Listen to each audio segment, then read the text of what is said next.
Bonjour à tous, on se retrouve pour une nouvelle vidéo. Bote na bino banso, merci mingi na ndenge bokolanda le sous-biso na pokwa lelo. Lelo tozali dimanche 18 août 2019. Lisusu lelo tokosola makambo etali mboka parce que makambo na mboka na biso ezali kosila te. Si je oyo na zweli bino lelo ezali premier point ezali tokosola makambo et à opposition. C'est-à-dire que la paire de l'opposition. Et là konini ba opposant na biso na kati ya Congo bazali ko banga. Et yango toko développer sikoyo. Talingi na lobaboye. Oyebi na mboka soki gouvernement ezalaka toujours côté mosusu opposition ezalaka wana pona ko surveiller l'action ya gouvernement. Mais na mboka na biso ezali ndenge mosusu. Opposition na biso ezali kosala opposition na pouvoir ya occupation. Na kanisi bino baso boyebi yango opposant pe na biso bayebi yango.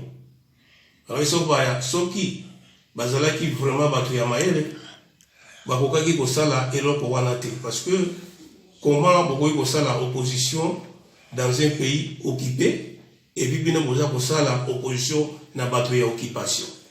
Na kanisi ke naza kozongela plusieurs fois eloko wana poto yokana malamu. Sikoyo pona nini opposition bazali kobanga? Opposition bazali kobanga peut-être communauté internationale pour ba qualifier bango ya ba xénophobe te. Ezali makambo ya xénophobie te. Mboka na biso ezali na kati ya occupation. Mboka na biso ezali na kati ya occupation, mbala na mbala ba bibele basi ba yebisaki bino que dans un pays occupé bakendaka na ba élection te. To si to sali ba élection o eza ya troisième fois de tout sala yango. Na kanisi que batiaka loboko na posi ya zobate mbala misato. Basi batia ngo mbala misato na kanisi que il faut se réveiller si tout bino opposition soko bolingi bokamba mboko. Mais nazali komona botikali sikoyo peut-être na 4 ans devant bino po ete boko ko réaliser makambo ete boko ko kuma na pouvoir. Soki boza ko sila lisusu que 2023 vous connaissez que makambo ko changer et puis boza ko linga ko changer en sikoyo te na kanisi milelo na milelo et ko continue. Mais on les a vu ko nyoko la population congolaise. Population congolaise a pesi bino confiance.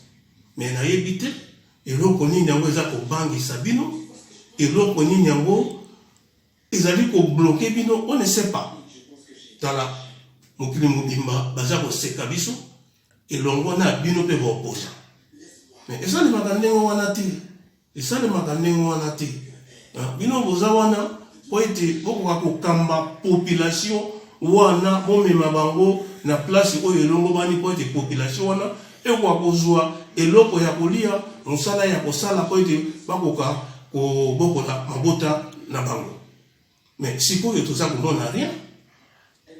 Bokendaki na ba élection, bo gagner ba élection malgré makambo tu oyo elekaki baye ko bimisa mutu oyo babengi soko Félix Tshilombo oyo toza ko considérer te que président ngai na lobaki na kanisi lobi na lobaki makambo mapinga mais na machina ki kombo na été parce que na boy ko machiner yango te parce que aza commandant suprême ya armée te yango moni na lobela ki makambo na été aza ko lobango sikoyo parce que au moninga na tenue civile nazali ko lobela makambo ya mboka mais makambo yo na yebite ndenge ni tukende ko sukela na yango naza ko senga na opposition congolaise bo fungola miso botika ko banga mboka wana ezali mboka na bino soko ba mindele baza ko kosa bino ke soko bosali bo bakokanga bino en tout cas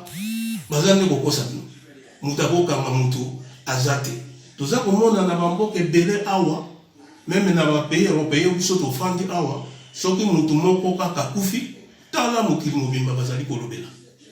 Mais dans mon cannabis, il faut me tout le rappeler. Pourquoi il y a beaucoup de morts et la communauté internationale ne dit rien. Pourquoi il n'y a pas de voter? Babomi, plus de 10 millions de personnes. La qualité au sali estimation et que vous la même des républiques. Mais vous faites vous avez vous faites vous avez rien.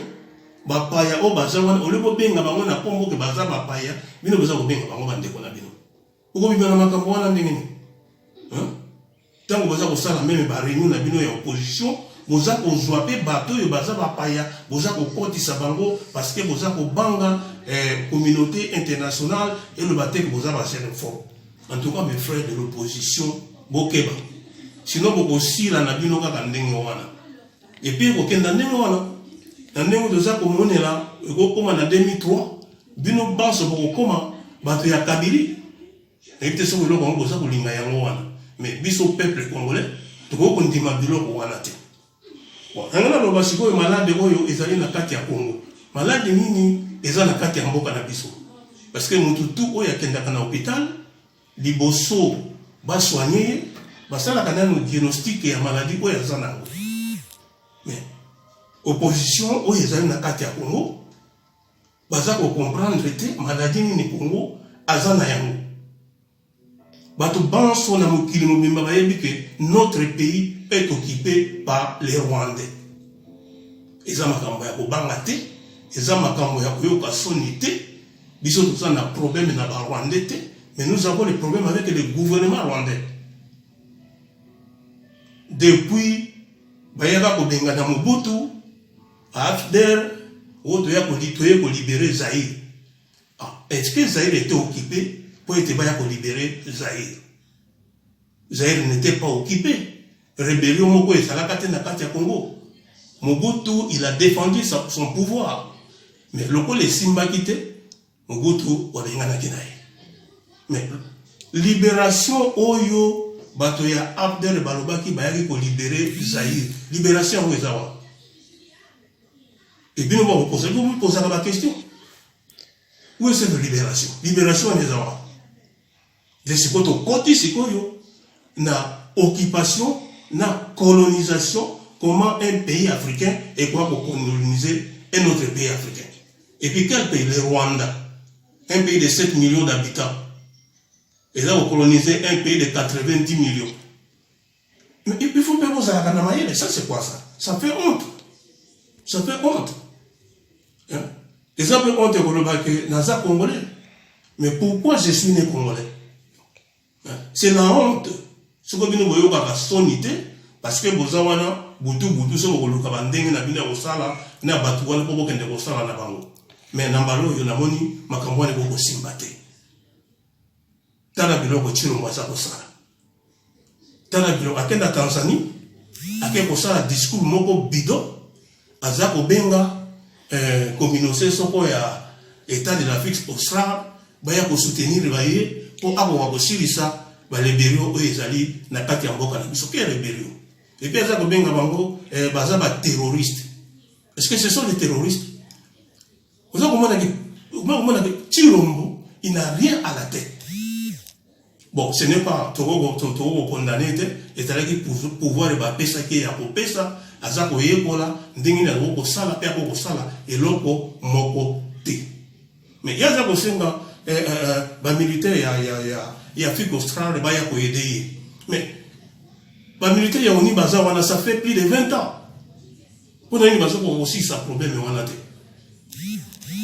Mamadou Ndaga héros national wa bundaki. Moni ne wa bomaki. Mais les militaires ont dit que les groupes armés. Il y a occupation, il y a armée australe. D'ailleurs, les militaires ont dit qu'il y a des pays africains qui sont là.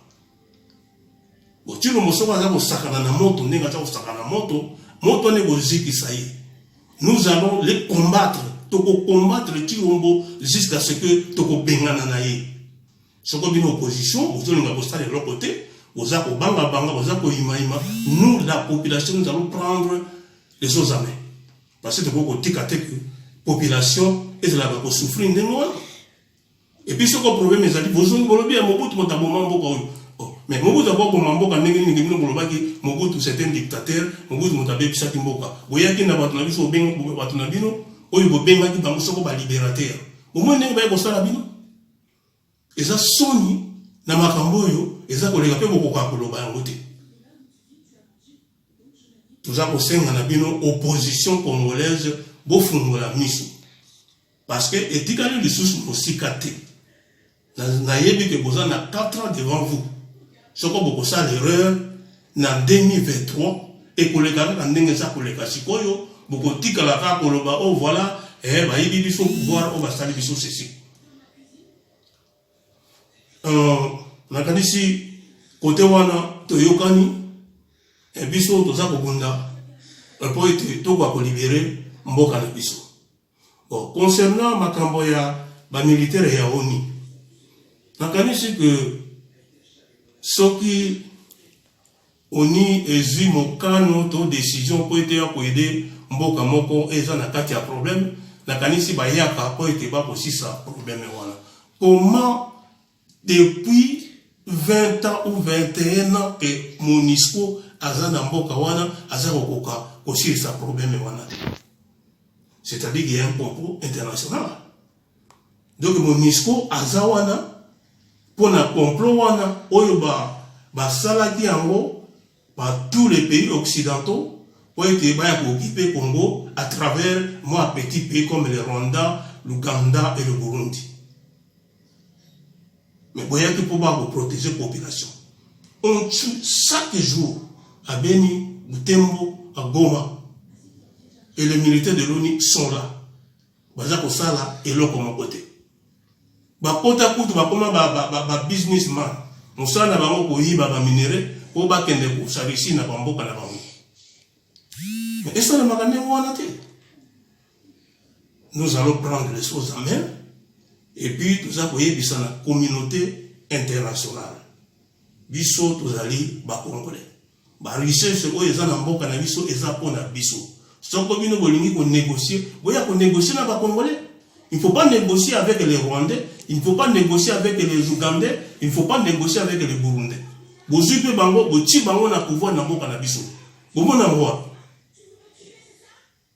vous m'en avez mais il y a un peu de pêche, peut-être qu'on pêche dans la biso, bateau, il y a Daesh, on a raison.